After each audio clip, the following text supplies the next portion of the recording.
Assalamualaikum warahmatullahi wabarakatuh. Selamat malam. Berjumpa lagi bersama saya Muhammad Setia Nugroho. Di sini kita akan belajar bersama tentang high altitude illness. Apa kabar? Semoga baik semuanya dan tetap jaga kesehatan, jaga jarak, dan jaga kondisi. Pada kesempatan kali ini saya akan belajar tentang high altitude illness. Apa itu high altitude illness? Definisinya yaitu gangguan gejala paru atau otak yang terjadi pada orang yang baru pertama kali mendaki ke ketinggian. High altitude illness tersebut terdiri dari acute mountain sickness atau AMS. High dibuat oleh To Qin, seorang pejabat pemerintah Cina sekitar 37 sampai 32 sebelum Masehi. Dengan gambaran seorang pria yang tampak pucat, sakit kepala, dan muntah-muntah. Peningkatan olahraga ekstrim mendaki gunung tinggi atau snowboarding dan kemudahan serta ketersediaan perjalanan saat ini sehingga setiap tahun itu ada peningkatan terhadap penyuka ketinggian atau mendaki gunung. Tingginya presentasi penyakit di ketinggian dan fakta bahwa banyak pegunungan tinggi memiliki tenaga medis dan fasilitas yang minim. Maka dokter serta wisatawan harus memahami resiko, tanda, gejala, dan pengobatan high altitude illness tersebut. Pada kesempatan kali ini saya juga menjelaskan tentang respon fisiologis tubuh pada high altitude illness. Pada keadaan normal, manusia dapat beradaptasi pada kondisi high altitude melalui beberapa perubahan sejumlah sistem organ seperti paru-paru, ginjal, jantung, dan sistem hematologi. Ada beberapa mekanisme perubahan tersebut dapat dijelaskan. Yang pertama yaitu tentang ventilasi. Apa itu ventilasi? Ventilasi adalah bentuk dari pasokan atau wadah.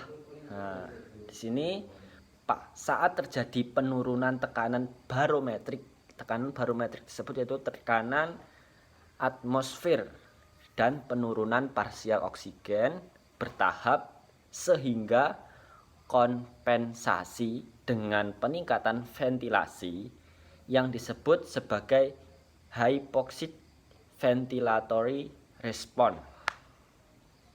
Adanya peningkatan ventilasi yang terjadi pada pria sehat 7,03 kurang lebih 0,3 liter per menit menjadi 11,8 kurang lebih 0,5 liter per menit pada hari pertama di ketinggian. Sebagai contoh, pasien dengan maksimal voluntary ventilation hanya 25 liter per menit dan peningkatan ventilasi sekitar 4-5 liter per menit pada ketinggian 3110 meter dari permukaan laut.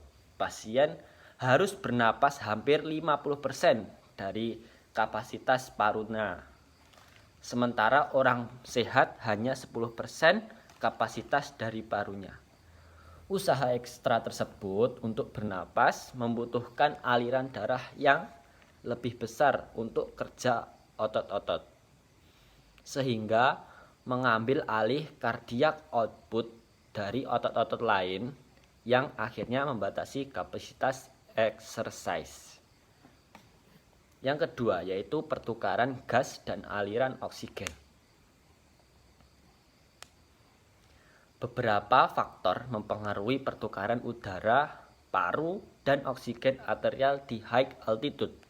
Parsial oksigen yang rendah membatasi gradien alveolar arterial dan bersamaan dengan tekanan vena yang rendah yang menunda ekuilibrasi alveolar kapiler.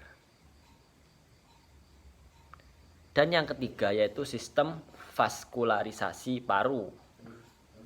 Pada high altitude, hipoksia alveolar menyebabkan hypoxic pulmonary vasoconstriction dan peningkatan arteri paru-paru. Tekanan atrium kiri tetap normal dan peningkatan tekanan parsial oksigen menetap beberapa waktu. Dan yang keempat yaitu mekanik paru.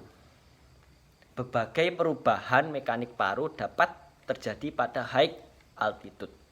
Diduga terjadi beberapa mekanisme yaitu diantaranya pelebaran vaskuler pulmonar, odem interstisial ringan, peningkatan distensi abdomen, dan penurunan kekuatan otot.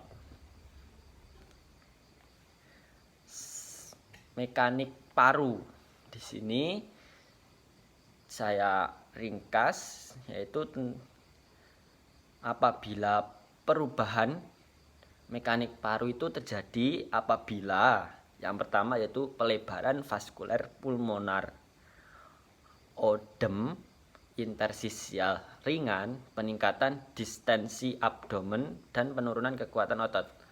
Sehingga pada saat kita mendaki gunung, kenapa pasokan oksigen itu berkurang? Karena tekanan barometrik tadi, tekanan atmosfer dari ketinggian itu menekan tubuh kita dan sehingga pernapasan kita itu terganggu atau menghambat pernapasan kita.